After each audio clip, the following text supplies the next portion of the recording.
మనందరినీ నమ్ముకొని మన నాయకుడు జగన్మోహన్ రెడ్డి గారు ఈ రోజున ఈ రాష్ట్ర ప్రజలకు మాట ఇచ్చాడు.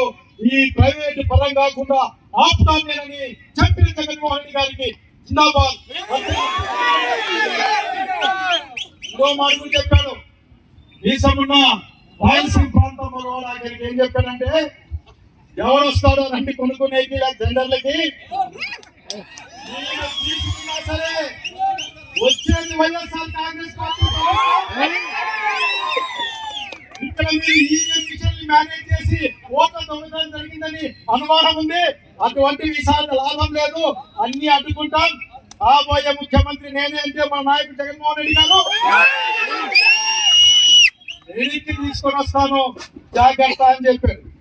ఈ మధ్య ఇంకో వార్త వస్తా ఉంది. ఆ వార్త ఏంటంటే, ఆయన చెప్తా, గవర్నమెంట్ చెప్తా, మీరు తీసుకుంటే లోన్లు తెచ్చుకోండి భూముల మీద,